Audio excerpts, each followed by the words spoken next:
Okay, so if I'm going to want to talk about pop culture, I'm going to need to talk about one of the biggest impacts to pop culture throughout the last, I don't know, 15 years or so. That is the Marvel Cinematic Universe, or the MCU. So, in my first batch of episodes here, let's get it out of the way.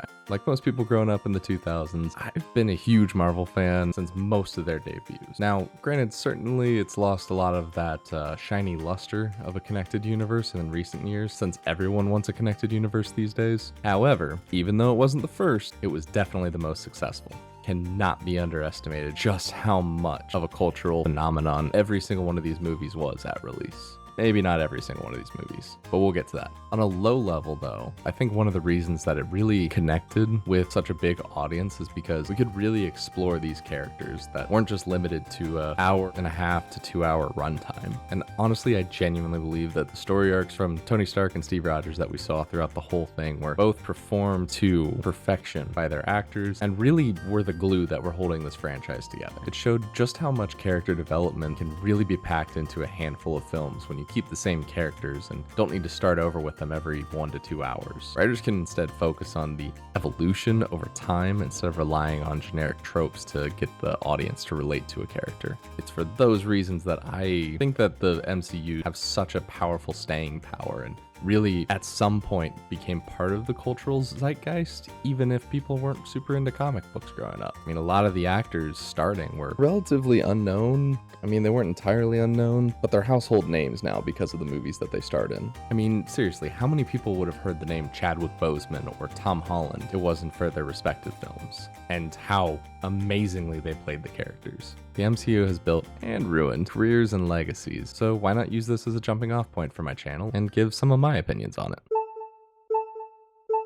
So I'll start out. I want to say that I want to rank each of these movies in the traditional YouTuber format and a tier list, but I'm going to be ranking them on how is it as its own movie, how does it add to the bigger MCU, either retroactively or planned, mostly retroactively, and did it have any changes to IRL culture? But with that said, I think the best place to begin is with Iron Man. Iron Man needs a high place, in my opinion, just because it was the first of its kind. It was sort of feeling out the foothold, and it was the first level of commitment that we were seeing for the MCU. The MCU wouldn't be what it is right now without Robert Downey Jr.'s performance. And I want to say, too, when this movie first came out, it was a big question in the air of a lot of comic book fans saying, wait a minute, are they going to do this? Are they going bigger? And mostly because at this point, all the comic book movies we had were just kind of one-offs. We had the Fantastic Four, some Spider-Man movies, the X-Men movies, and they were all great in their own right. But this was the first thing where everyone was talking about, maybe there's something more here. And so I think for that intrigue, it really was one of the first memories that I have of a big nerd cultural impact. And wow, this nerd culture is really cool and really bigger than I thought it was ever going to be or than I knew of. And as somebody that tried to hide their nerddom for a really long time, I gotta put this at least as an A. I don't think the movie holds up that great, and I think it definitely did set a trend for killing off major villains and having very interesting villains, which we'll get to later. But as a beginning of a series, it absolutely was an A, and I think if it was anything less than an A, we wouldn't be where we are today. And from the movie that created, arguably, the MCU, we have the movie that could have killed it. I gotta say that The Incredible Hulk here, it wasn't that great. It wasn't very memorable. No shade to Edward Norton, but he just kind of didn't pull it together for me. We had Abomination. We saw the Hulk and what it could be, and then he just kind of disappeared for a while. So I'm gonna put this at D tier. It wasn't terrible, but needed help. And as far as that cultural impact, it really just confirmed that the MCU was going to have ups and downs if it was going to be a thing. We weren't even calling it the MCU at the time. It was just the Marvel movies. And there's this big question of, are the X-Men movies going to be included? We know that there's some weird issues with the rights to the movies and the characters, but that's all a story for later. Anyways, moving on to Iron Man 2. It wasn't received as well as Iron Man 1. I'll tell you that from the start. A lot of people really didn't like it. It cemented the forgettable villains. Whiplash was not as great as Ironmonger from the first movie. It was really funny that they kicked out Terrence Howard, and learning about why they kicked him out later was so much better, but that's not what this movie's about. I think I am going to end up putting it at C tier just because it wasn't as bad as The Incredible Hulk, but it was nowhere near as good as Iron Man or as good as it should have been at the time. And I do remember this feeling of, wow, that was cool, but ultimately forgettable in the end. Now, Thor is kind of a different story, and I'm gonna put it in C tier, and I'll tell you why. Ultimately is very, very forgettable as a standalone movie. It's very bland, it's very dry. Pretty much every scene of the movie takes place in either Asgard or a desert town, and there's not much in between. That said, it opened the entire MCU up. Hard confirmation, we're getting more movies here. This was the first thing we heard about. There was definitely going to be a Captain America movie coming, and eventually they were working toward a single Avengers movie. Everyone buzzing. Now, the movie as a whole, like I said, not great. But, I mean, I remember seeing it in theaters. I remember seeing it with one of my best friends and really enjoying it. On the rewatch, though, I will say it does have a fair amount of cool foreshadowing. There's a lot of Agents of S.H.I.E.L.D. and bigger space movies that are hinted to, but there was clearly not much of a plan for what they were going to do. They just wanted to have the door open, and I gotta respect it for that. So I'm not giving it a D or anything lower. I'll keep it at a C tier because it advanced things too much, but it didn't hurt things too much, and I think that's about as well as we can ask for. Next, we got Captain America, the first Avenger. So this is Captain America's first movie, and I'm gonna put it pretty solidly in A tier. Mostly because I love this movie personally. I could watch an entire movie of the Howling Commandos just taking out Nazis, but even more than that, I think it was just, I grew up watching a lot of war movies, and honestly, mixing nerdy comic awesomeness with sci-fi, World War II, Red Skull, and I don't know, it just pulled something out of me, and I think this was the first movie that I just watched on repeat constantly, and the perfect movie to set up for the Avengers, which I have to put at S tier. I know looking back at it, it was the start of the massive city-destroying superhero movies. Up until this point, there was some damage. There was mostly like a car or two getting totaled. This was the first time where many buildings were damaged in the process. And it certainly led to things like Man of Steel, throwing the gauntlet off. We want to have the biggest, most world-ending sort of catastrophe. It also absolutely set off the trigger for sky beams that are going to end the world for some reason. I mean, yeah, maybe that's not a great thing. All the other things that it set up, this was the first huge payoff that we had. We had a consistent villain that came back from Thor, and we got to see his arc of villainy a little bit, and there was a little bit of intrigue in there, so everyone was talking about how maybe this can go further. But the reason it's really an S tier is because the cultural impact on this, being in the theater when this movie came out, was wild. People who had never seen any of these movies were going to the movie theater just for Avengers, and were coming out so excited because now they had a bunch of movies that they got to go back and watch. And as someone who watched all the movies as they came out, I felt really on the in crowd of all these.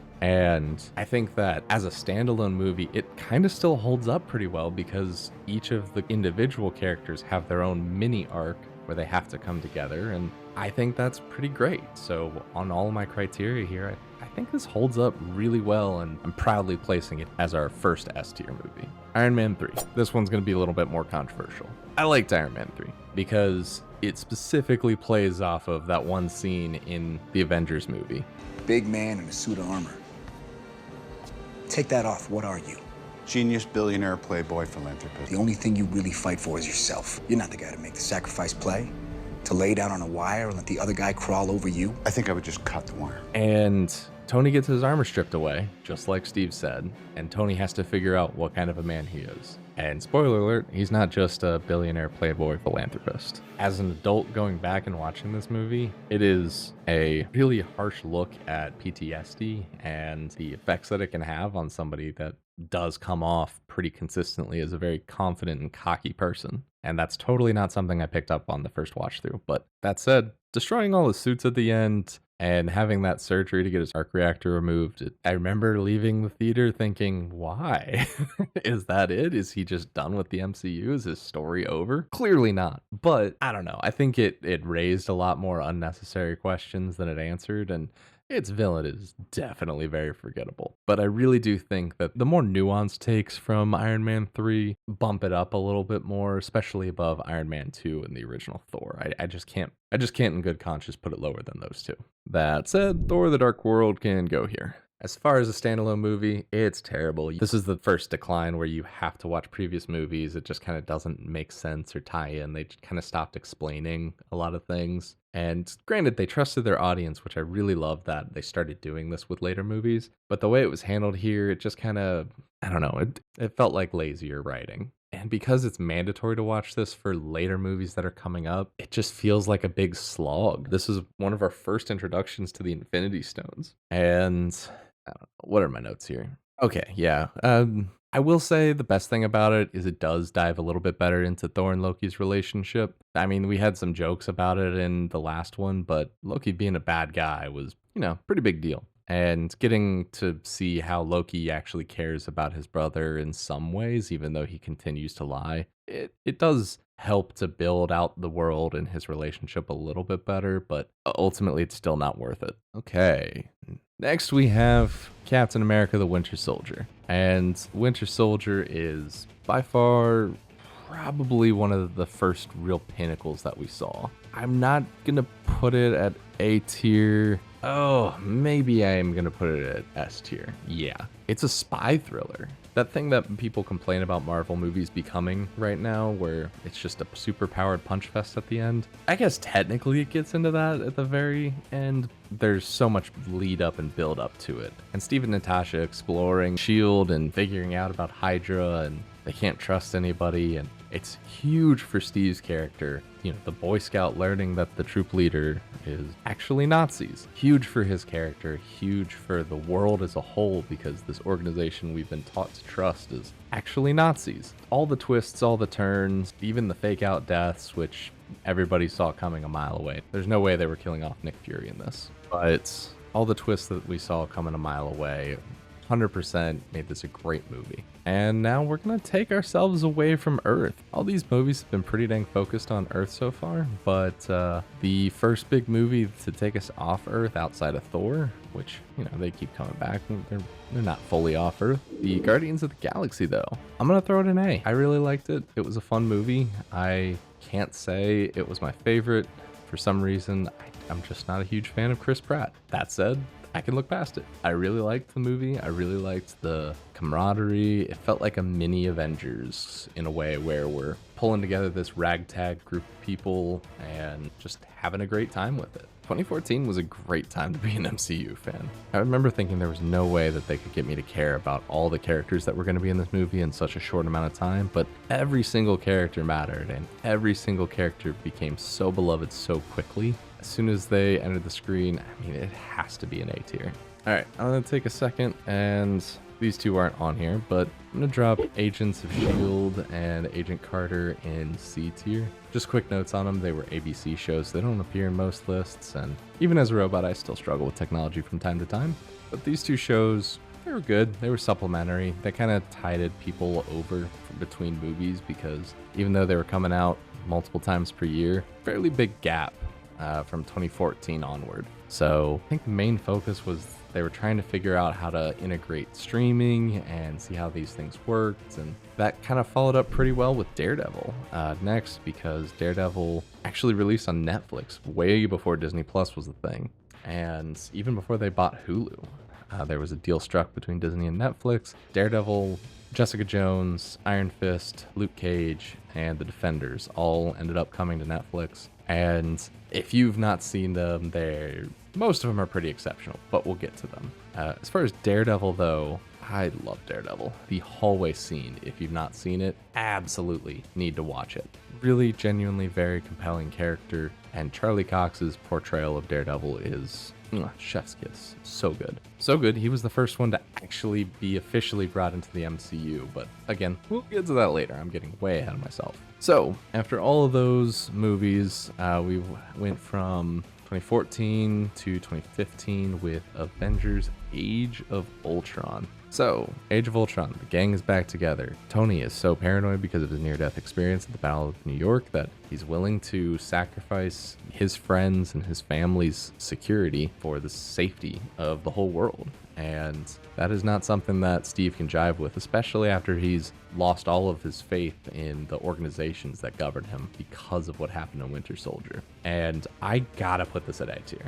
The idea that Ultron coming to be because Tony is so afraid and the divisions that are coming up very well, while also introducing one of the most memorable villains to the MCU. James Spader's portrayal of him is equal parts creepy and intimidating at times. Not to mention, it set up one of the single best cinematic payoffs in any series. Although it did kill off Quicksilver in the dumbest way possible, and I just can't forgive them for that.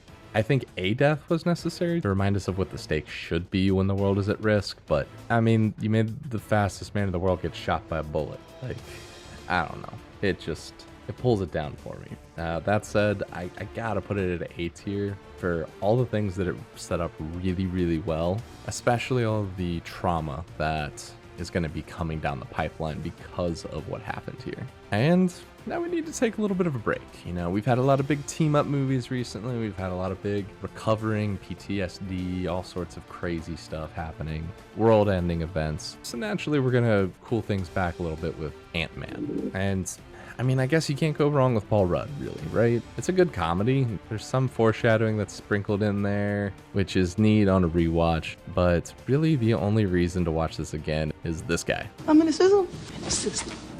The system? That said, it was 100% essential for the MCU to introduce Ant-Man at this point for later movies. So, I don't know. I think I'm gonna have to put it at C though, because it really wasn't great. It really didn't stand out very much for me. And I think that most of the cultural impact kind of agrees as a whole. That said, it was immediately followed by Civil War. And I'm just gonna put that right there for now.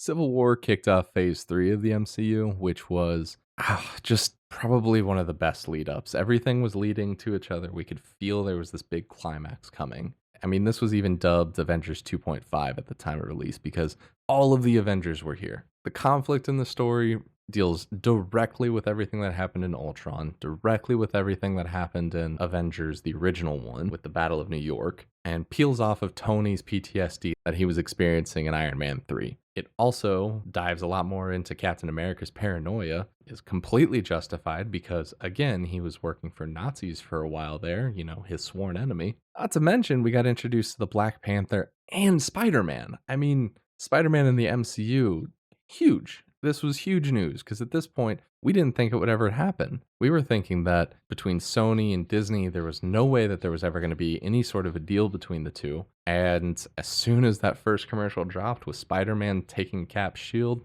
oh man, it was over. This was serious blockbuster that everyone was looking forward to. And I don't even think it matters that Baron Zemo wasn't a great villain. I mean, he was compelling, sure, but no, I can't even say that he wasn't a great villain. He pit superheroes against each other, which is something that nobody had done up to that point. And, well, not in a movie at least. It was great. It was wonderful. It captured the magic. Everyone was talking about it for quite a while. Easy S tier there. Before I go any further, I'm going to take a second to talk about Jessica Jones, another Netflix show, because I really love Jessica Jones. I thought that David Tennant was probably one of the best villains in the MCU. He's the Purple Man. He gets people to do things that they don't want to do. And that sounds really bad, and it is. He's very creepy, very terrifying. And even though Jessica Jones is super strong and can kind of fly, she is so mentally traumatized that she really struggles with like a lot of everyday life. And I think that more people need to watch it because it's really cool and goes into a lot of awesome things about how being super ain't all it's cracked up to be. Again, Netflix stuff is all way darker than everything else in the MCU, but if you haven't seen it, 100% recommend watching it. Moving on to Doctor Strange. And I've been struggling on where to put this one. The MCU villain is super forgettable in this. It was the first movie that was really starting to come out where people started seeing trends of the Marvel formula.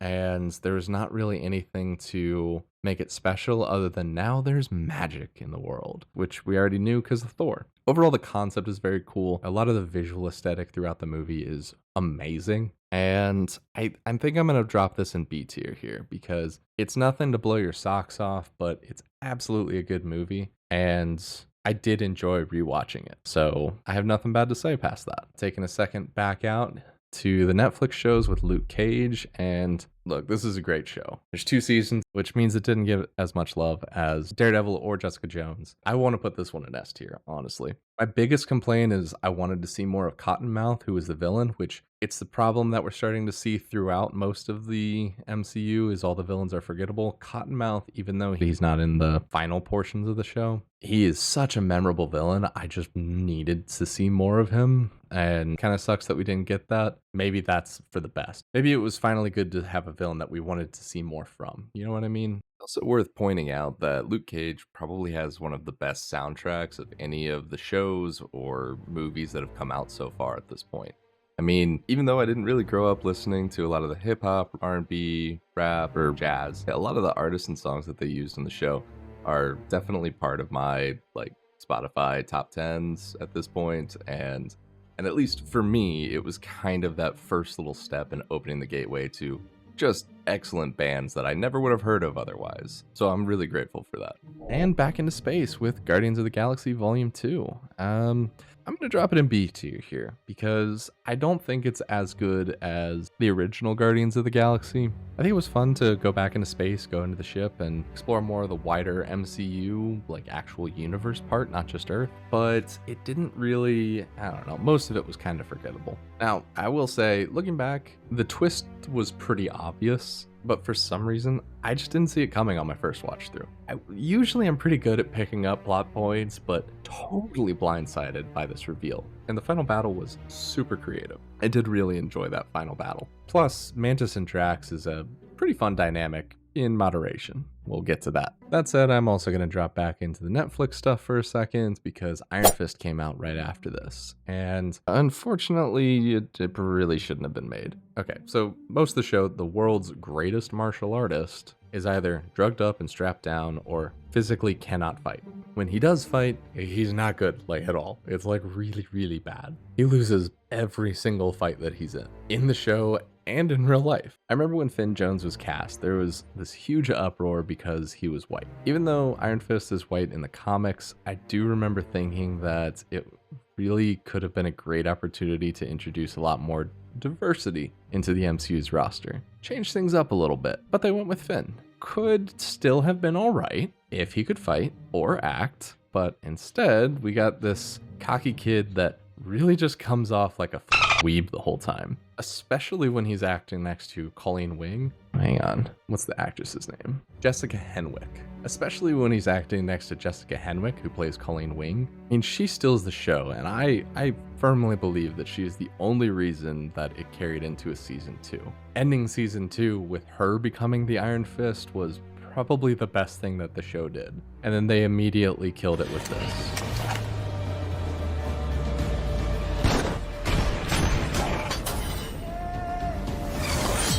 Okay, so back to the movies, we have Spider-Man Homecoming. If you thought that Civil War was a huge explosion of excitement from MCU fans that really wanted Spider-Man, this was awesome. It was great because with him actually returning to the MCU in his own movie, the whole community was really excited, especially with Tom Holland because he's a very physical actor, and that's really what we needed from a Spider-Man. The father-son dynamic that we have going with Peter and Tony is also just top-notch because elevates everything that's happening around every one of the other movies with either of their characters. I've got to drop back to Netflix 2 more times. I'm sorry, I didn't order it this way. So back to Netflix, we have The Defenders. Now this was a true miniature Avengers because all the people that we've been watching on Netflix, they decided to team up and hunt vampires, which is a choice. Despite Iron Fist's inclusion, it actually was a really fun romp though. We got to see Netflix team together, had their own little team up, and even though they were setting up vampires in New York, kind of didn't fit with anything else that was happening at the time. It was really great and I really loved it. And then the whole thing with Disney Plus, and they were just getting their characters back so that they could do their own streaming service, just kind of fizzled. And it's unfortunate because they had a lot of really good things going with Daredevil, Luke Cage, and Jessica Jones, and The Punisher.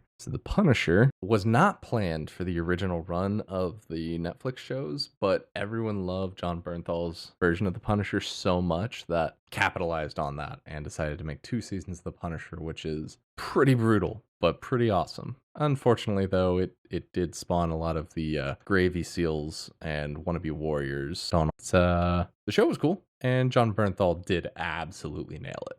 Okay, back to the fun stuff. Oh, no. Not the fun stuff. The Inhumans came next. Inhumans was the last ABC show. I mean, at least the last new one. And I honestly couldn't get past the first few episodes when it first came out. It was canceled, like, stupidly quickly, and for a very good reason. The show was awful. So awful, I plan on making a whole video on just how bad it was very soon, but until then, it absolutely gets the Y tier. If I had it. Okay, back to the movies now. Thor Ragnarok. It's an A tier. Thor Ragnarok is great. It kind of squashed whatever storyline was set up by the last Thor movie, which probably wouldn't have been very good. And it did that in the first like 5 seconds. Then it started this whole new thing and this whole trend of Thor being a lot more kind and friendly and pretty funny, actually, not just a dry, wet blanket. Gotta love it. Also, Hela. She was a pretty good villain. Still ultimately pretty forgettable in the wider universe, but I gotta say I did enjoy it. I wish they would have done more with the Asgardians on Earth, but it was cool setting up that Ragnarok happened, and it ended with probably the biggest cliffhanger that I've ever been a part of, Thanos. And then we come to Black Panther, which is honestly just really great. I know a lot of people point out that this movie followed the Marvel formula to a T, but honestly, it had a great villain who kind of ended up being right in the end, even though he died for it. It truly introduced the world to Chadwick Boseman, who is a true hero through and through. He used his platform to help kids all over the world. Just if you don't know, take a minute to look at what he'd done in his short time as Black Panther, if you hadn't before. This movie, easy S tier, because he and his character meant so much to so many people around the world, and it was probably the biggest cultural impact of any of these movies that we've seen so far. That said, next we have Infinity War, and I'm just gonna put that there. So we knew that this was going to be a 2-part Avengers movie going into the theaters. At least most people did. It was brave, ambitious, it was very bold, and it was a 2.5-hour movie with a cliffhanger. The entire movie, my heart was pumping, the theater was packed, and it was wild. You could hear everyone gasp as everything happened. And the fact that they killed off so many heroes, even before the snap, a lot of bold sacrifices going on there. I remember leaving the theater physically feeling sick from Peter's goodbye to Tony, and Rhodey yelling for Sam, not knowing he had just faded away, breaking, and so screwed up the whole way. It made me feel things. It made me hurt in ways that I don't want to hurt. And as we tend to do with the MCU, we followed up a really serious, really hard movie to watch with Ant-Man and the Wasp. So yeah, Ant-Man and the Wasp, easy D tier. Honestly, maybe even F tier. It just wasn't that great. No, I'm gonna have to bump it up to D tier for one thing and one thing only. Honestly, this movie is the definition of mild. There's nothing here that really stands out. The villain is super forgettable. I barely remember hardly any of the comedy through it. It had its funny moments, mostly with Luis again. By the way, I love that suit. Thanks, man. I wish I had a suit. I would even like a suit with like minimal powers, you know? Or maybe even just a suit with no powers. The biggest thing that was super important from this, which is the only reason that it's not in the F tier, is because of that end credit scene. And that end credit scene is the most significant thing that happens in the entire MCU, because without it, there wouldn't be any more MCU. And next we've got Captain Marvel. So here's a really interesting situation where we need to introduce a super strong hero that hasn't been covered yet, but we can't really do that at this point in the story because half of the superheroes around the universe are gone. So let's go back in time and we're going to introduce Captain Marvel, which honestly, I'll put it here. It's a good movie. I didn't like a lot of the hate that came out around the movie. Most of it was for like some interview that happened where Brie Larson was saying like, oh, she does all her own stunts, and they weren't, and that just wasn't true or something. I don't remember. Doesn't really matter. Doesn't affect the movie. But ultimately, it was kind of forgettable. It had more ramifications for her next movie, but really outside of the MCU as a whole, if that makes sense. And this brings us to the big one. This was Avengers Endgame. I just want to tell you a quick story. I walked into the theater having heard some rumors that there was going to be time travel, mostly theories at this time. I really didn't want it to be true. I wanted there to be some really lasting consequences because of the failure that happened in Infinity War. And I thought that that would be some really interesting storytelling. I knew that there were certain characters that had to come back because they'd already announced that there was going to be another Spider-Man movie and another Doctor Strange movie. But how do you do that when you've killed off both those characters? There was a lot of theories around the time, and most of them didn't pan out. The time travel one did end up panning out. And I remember telling my wife at the time when we walked into the theater that if there were any kind of time travel shenanigans happening, I kind of just wanted to leave. It just didn't feel good to me. And as a story writer, I've always viewed time travel as an easy undo switch. Well, we didn't leave the theater. And that's all I've got to say about that part of it.